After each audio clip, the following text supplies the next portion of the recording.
kulli syai'in qadirun wa anna Allah qad ahata bi kulli syai'in ilman. Allahumma inna a'udzubika min syarri nafsi wa min syarri kulli dabbatin anta akizun astana bi al-sakit.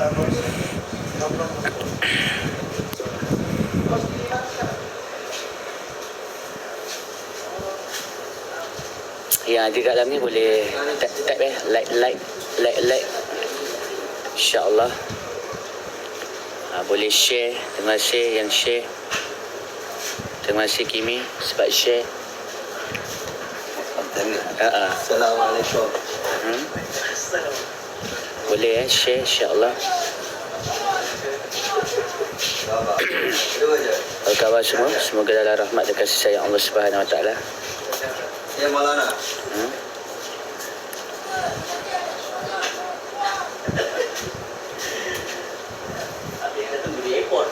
Alhamdulillah.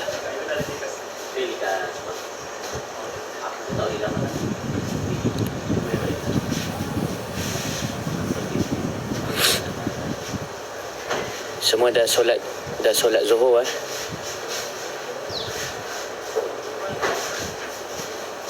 Semua dah solat Zuhur ke? Kalau yang belum solat Zuhur, boleh solat dulu. Boleh solat dulu. Lepas tu baru boleh ni, insya-Allah. Assalamualaikum. Waalaikumsalam. Alhamdulillah. Terbaik Kimi. Yang lain kalau tak solat Zuhur dulu, pergi solat Zuhur dulu, lepas tu baru masuk dalam live, insya-Allah.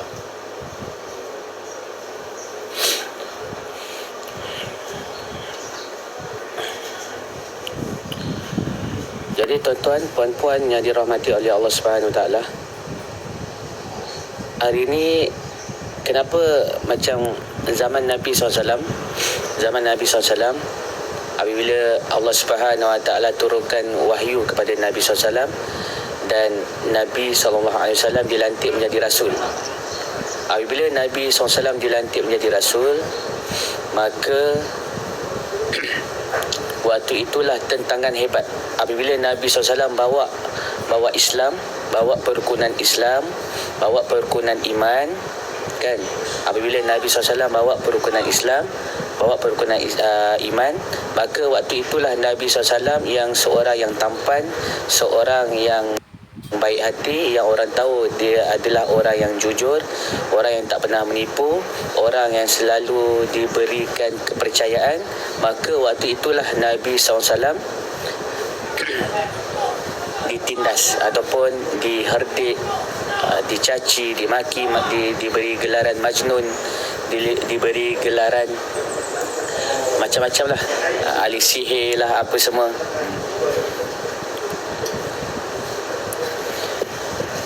Jadi akhir zaman ni pun sama juga. Sesiapa yang membawa Islam yang sebenar seperti mana yang Nabi SAW bawa, dan Allah Subhanahu Wa Taala gelarkan mereka ini guraba, golongan yang sedikit.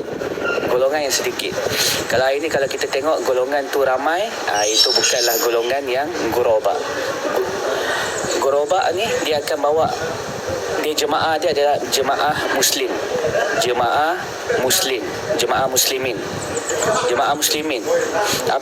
Siapa, kenapa digelar jemaah muslimin? Yang lain tu tak muslimin ke? Jazakallah khair, terima kasih yang bagi hadiah. Kenapa digelar jemaah muslimin? Sebab apa? Muslimin ni, maksud muslimin, dia mesti akan membawa Islam yang sebenar. Membawa Islam yang sebenar.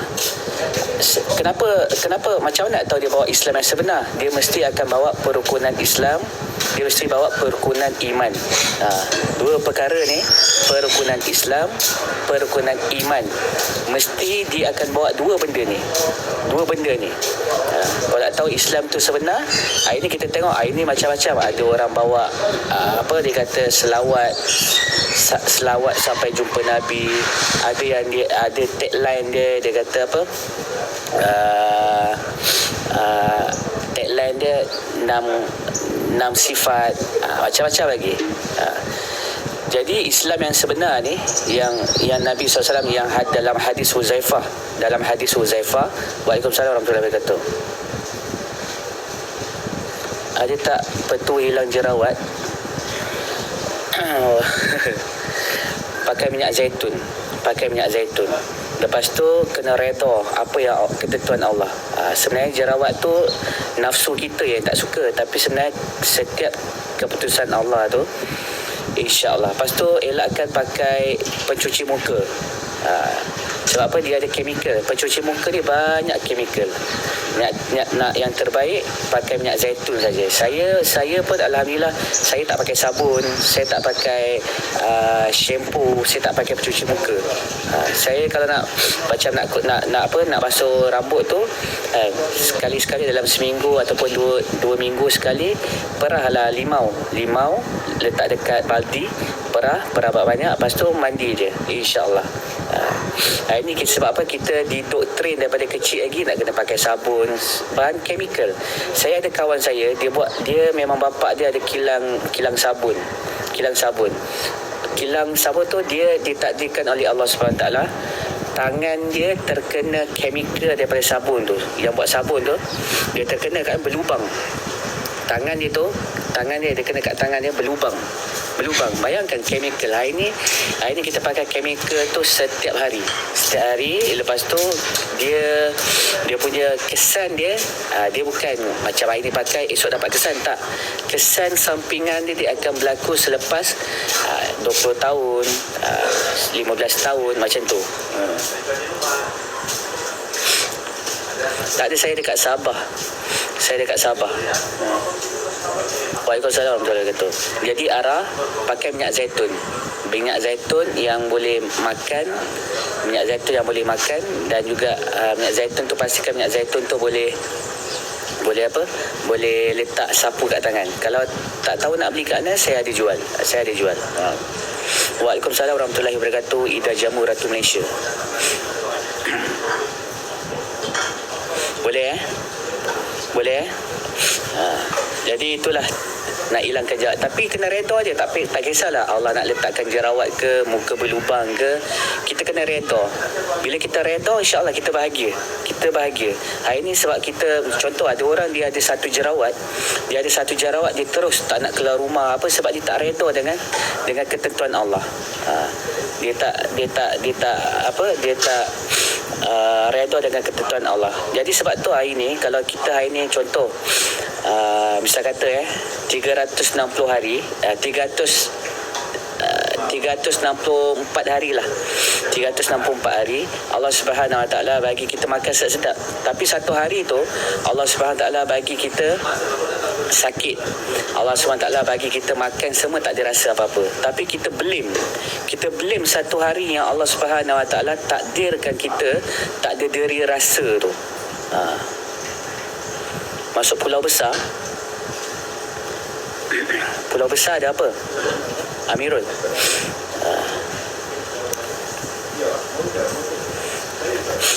Okey. Jadi sebab tu ini setiap ketentuan Allah, takdir Allah, qada dan qadar Allah Subhanahu Wa Taala, kita kena redha. Kalau kita tak redha, sebab tu ini kita tak bahagia, kita tak berlapang dada. Dengan setiap keputusan Allah Subhanahu Wa Taala. Itu yang jadi puncanya kita, rezeki kita sempit, kita tak tenang, kita tak bahagia. Jadi sebab tu kita berbalik pada Islam yang Nabi SAW bawa. Islam yang Nabi SAW bawa adalah Islam yang menahan diri daripada hawa nafsu. Kalau kita baca hadis, tadi saya dah ceritakan, mungkin ada orang yang baru kat dalam ni. Kalau kita baca hadis, apabila Allah Subhanahu Wa Taala ciptakan syurga, terima kasih yang like, teruskan like korang yang ada kat sini. InsyaAllah semoga Allah Subhanahu Wa Taala beri keberkatan kehidupan, Allah tambahkan lagi rezeki. Allah yang mana yang hati tidak yang mana hati tengah sempit, Allah lapangkan. Yang mana tengah gusar, Allah Subhanahu Wa Taala berikan kebahagiaan, insyaAllah. Terima kasih yang like. Jadi Islam yang Nabi SAW bawa adalah Islam menahan diri daripada hawa nafsu. Jadi kita kena tengok juga hadis-hadis yang lain. Macam mana nak menahan nafsu tu? Kita kena tengok hadis Qudsi yang Allah Subhanahu Wa Taala ciptakan syurga dan neraka. Apabila Allah Subhanahu Wa Taala ciptakan syurga, Allah Subhanahu Wa Taala panggil malaikat Jibril. Malaikat Jibril untuk tengok keadaan syurga. Apabila Allah SWT perintahkan malaikat Jibril tengok keadaan syurga, maka begitu gembiranya Jibril alaihissalam.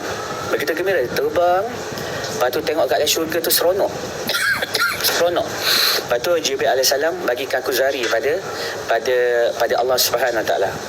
Maka Allah Subhanahu Wa Taala bagi laporan pada Allah Taala, ya Allah, sesungguhnya siapa yang melihat syurga ataupun mendengar keadaan syurga, pasti dia nak masuk syurga.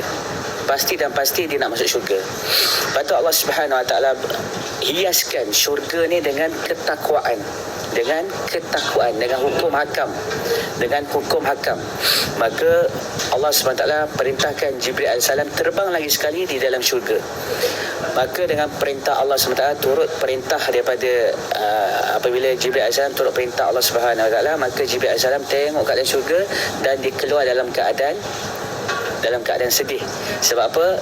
Dia bagi laporan pada Allah SWT, ya Allah, sesungguhnya aku pasti, ya Allah, aku pasti tak ada orang begitu sedikit, bilangan sedikit yang akan masuk syurga. Maksudnya susah lah nak masuk syurga ni. Lepas tu Allah Subhanahu Wa Taala ciptakan neraka. Apabila Allah Subhanahu Wa Taala ciptakan neraka, maka Allah Subhanahu Wa Taala perintahkan lagi sekali malaikat Jibril alaihissalam untuk tengok keadaan neraka. Dan apabila malaikat Jibril alaihissalam melihat keadaan neraka, dan dia bagi laporan pada Allah SWT dengan keadaan yang takut, dalam keadaan yang gusar, dalam keadaan yang muka berkerut, maka dia bagi laporan pada Allah Subhanahu Wa Taala, ya Allah, sesungguhnya ya Allah, sesiapa yang mendengar mengenai neraka, pasti dia akan jauhkan diri daripada neraka. Maka Allah Subhanahu Wa Taala setelah itu Allah Subhanahu Wa Taala hiaskan neraka itu. Allah Subhanahu Wa Taala hiaskan neraka itu dengan hawa nafsu. Allah hias cantik-cantik neraka itu dengan hawa nafsu. Maka Allah Subhanahu Wa Taala perintahkan malaikat Jibril alaihissalam untuk tengok keadaan neraka.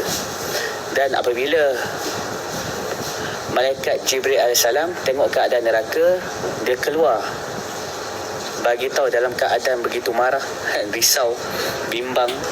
Maka dia bagi tahu pada Allah Subhanahu Wa Taala, ya Allah, sesungguhnya tiada siapa yang akan terlepas daripada neraka. Sebab tu hari ni tuan-tuan, kita kena tengok diri kita. Kita kena tahu diri kita. Allah Subhanahu Wa Taala ciptakan kita ni dengan dua sifat, iaitu fujur dan takwa. Fujur dan takwa ni Allah Subhanahu Wa Taala ceritakan dalam Al-Quran sebanyak 115 kali. Sebanyak 115 kali. 115 kali. Okey, fujur dan takwa dalam Al-Quran, Allah Subhanahu Wa Taala ceritakan dalam Al-Quran sebanyak 115 kali perkataan tu. Jadi tuan-tuan, fujur, apa itu fujur? Fujur itu adalah hawa nafsu. Fujur adalah nafsu. Takwa adalah ketaatan kepada Allah Subhanahu Wa Taala. Dalam diri kita ni ada fujur dan takwa. Jadi sebab tu hari ni Allah Subhanahu Wa Taala perintahkan. Allah Subhanahu Wa Taala perintahkan manusia sembah Allah. Nak sembah Allah macam mana? Nak sembah Allah kena ikut macam mana yang Nabi SAW tunjukkan kepada kita. Itu sunnah-sunnah Nabi SAW. Sebab tu kita dalam syahadah kita, asyhadu an la ilaha illallah wa asyhadu anna Muhammadar Rasulullah.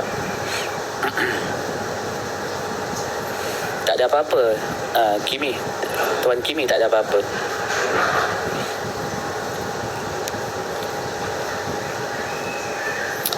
Alhamdulillah, Allah SWT tak bagi apa-apa. Allah SWT belum lagi bagi ujian yang belah tu ataupun Allah SWT lindungi. Semua Allah. Jadi dalam diri kita ni ada fujur dan takwa. Sebab tu hari ni kita kena hati-hati. Setiap keputusan kita, contoh, kita kena tengok balik macam mana kehidupan Nabi dan juga kehidupan para sahabat. Hari ni kejap lagi kita pergi kepada riba, kita pergi kepada sekolah, universiti, apa semua. Jadi apa yang Nabi SAW tunjukkan, kenapa umar Nabi kecil? kenapa Nabi SAW buat rumah daripada tanah liat saja? Sebab apa? Kalau kita untuk diri kita sendiri, Nabi nak ajar pada kita, buat rumah ni mudah aja. Tak perlukan kepakaran, kita tak perlukan engineering. Kita tak perlukan arkitek untuk bina rumah kita. Tak perlu. Sekadar untuk berteduh saja. Rumah ni sekadar untuk berteduh saja. Dan kita nak tutup aurat para wanita kita. Jadi sebab tu Nabi SAW buat rumah ni dengan tanah liat. Dengan simple je, kecil rumah Nabi. Dan bumbung dia adalah daripada pelepah tamar. Pelepah tamar. Jadi hari ni kita berbanding dengan hari ni kita nak bina rumah, kita terpaksa panggil arkitek kan. Kita terpaksa panggil macam-macam lah. Engineer lah apa semua. Jadi ini saya nak cerita ni. Jadi stay tune. Sekejap lagi saya akan bagi. Kalau korang tahu pasal contohlah arkitek ni zaman dulu dipanggil adalah tukang batu. Arkitek ni adalah tukang batu dulu.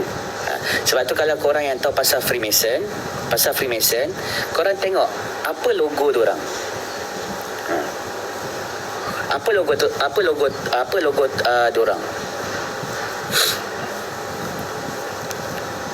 Boleh PM saya arah.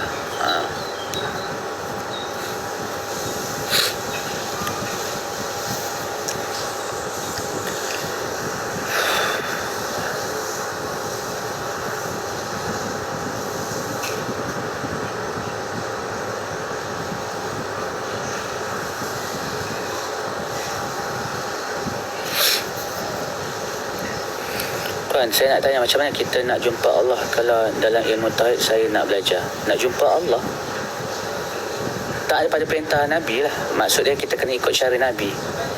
Kita nak jumpa Allah, kita kena mati dulu. Sekarang ni kita kena taat. Sama ada kita jumpa Allah dalam keadaan Allah suka dengan kita ataupun Allah murka dengan kita.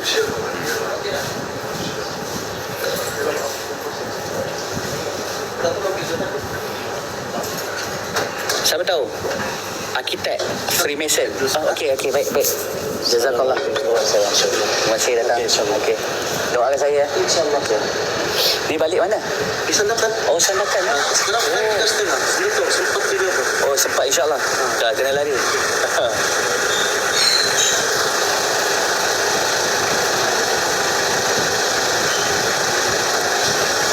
Apa logo?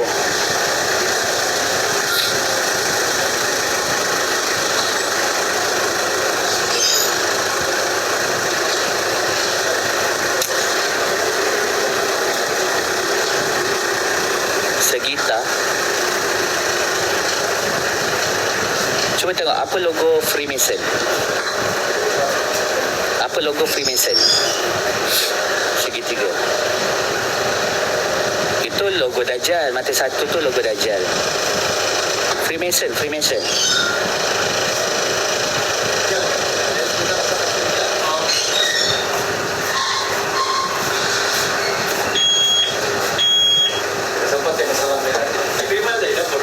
Bukan, cuba tengok logo Freemason apa. Tengok apa yang ada kat situ. Siapa yang gunakan logo tu? Siapa yang gunakan? Freemason. Geometri. Yes, geometri. Jadi geometri ni siapa yang guna?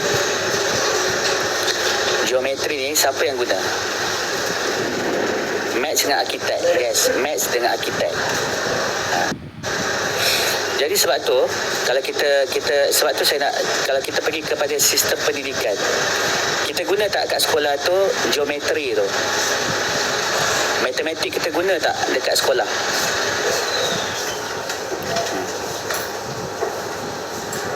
Kita guna kan? Jadi sebab tu saya tulis, saya beritahu sekolah universiti ni adalah gereja.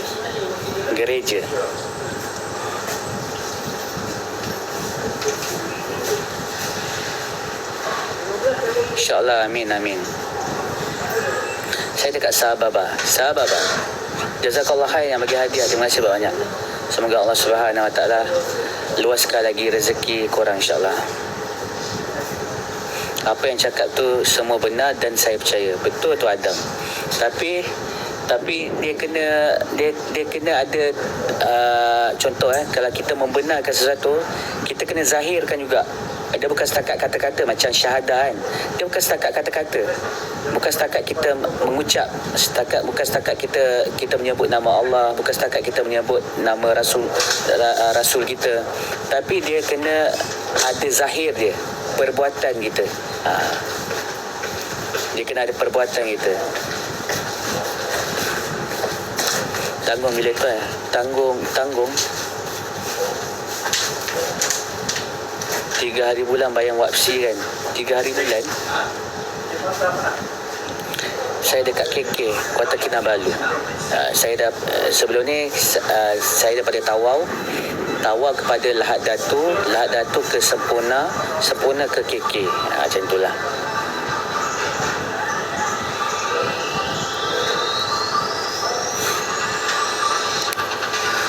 Jadi korang kena tahu geometri itu adalah lambang Freemason. Kenapa mereka gunakan geometri ni? Sebab apa? Sebab Freemason ni, mereka yang Allah laknat ni, mereka ini adalah mereka yang mereka sukakan kemodenan, mereka yang sukakan pembangunan, mereka yang sukakan bangunan-bangunan yang tinggi. Mana mereka tahu pada ilmu-ilmu ni, itu adalah pada ilmu daripada Iblis yang ajar. Iblis yang ajar ilmu tu. Macam mana tahu ilmu tu Iblis yang ajar? Sesekali kita kena tengok macam mana Nabi Adam AS dikeluarkan daripada syurga. Yes, betul. Kat sekolah pun memang sejarah kita tukar-tukar. Kena tukar belit, kena tipu kita. Yang buka ni lah, semua penipuan. Semua penipuan. Semua mereka telah menyelewengkan. Bayangkan, sejarah kita pun mereka seleweng, apatah lagi sekolah yang diorang buka. Asalnya sekolah yang ada dekat tanah Melayu ni, sebab tu kalau ulama' dulu,